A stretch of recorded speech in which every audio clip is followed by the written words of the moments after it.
ഋഷികേശിലെ സ്വാമി നാരായണ ആശ്രമത്തിൽ വേദം, സാഹിത്യം, വ്യാകരണം, ജ്യോതിഷം തുടങ്ങിയ ശാസ്ത്രങ്ങൾ അഭ്യസിച്ചു വരുന്ന വിദ്യാർത്ഥികളാണ് അമ്മയുടെ സാന്നിധ്യത്തിൽ ഈ വിശിഷ്ട ചടങ്ങുകൾ നടത്തിയത്.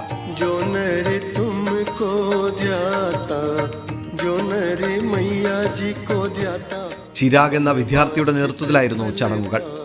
ഗംഗാനദിയെ ദേവിയായി കണ്ടു നടത്തുന്ന ഭക്തി നിർഭരമായ ആരാധനാരീതിയായ ഗംഗാ ആരതിയാണ് വിദ്യാർത്ഥികൾ അവതരിപ്പിച്ചത്.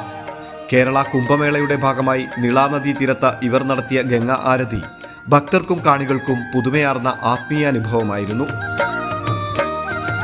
ചന്ദ്രസി ജ്യോത് തുമ്ഹാരി ജൽ നിർമലയാതാ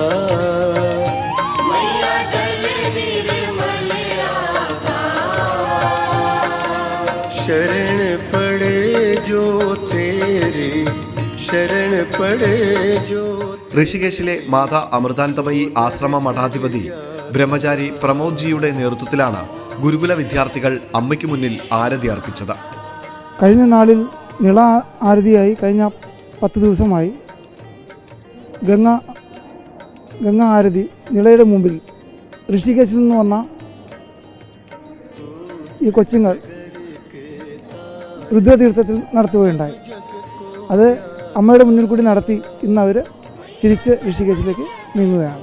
അത് അവർക്കൊരു സൗഭാഗ്യമായിട്ട് അവർ കണക്കാക്കുന്നു. അവരിവിടെ വന്ന് അമ്മയുടെ മുന്നിൽ ആരതി കാണിക്കണമെന്നുള്ള അവരുടെ താല്പര്യം കൂടിയാണ്. सौभाग्य है हमारा कि हम यहाँ पे माता जी के दर्शन किए, आरती की, हमने यहाँ पे कुंभ पे आने का मौका मिला.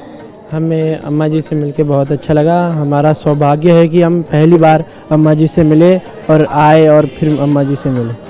മന്ത്രോച്ചാരണങ്ങളും ശ്ലോകപാരായണവും ജപവും നിറഞ്ഞ ചടങ്ങിൽ ഖണ്ഡനാദവും ശംഖനാദവും മുഴങ്ങി.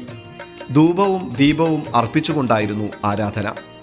ആശ്രമത്തിലെ മുതിർന്ന സന്യാസിമാരും സന്യാസിനിമാരും അമ്മയുടെ മക്കളും ചടങ്ങുകൾക്ക് സാക്ഷ്യം വഹിച്ചു.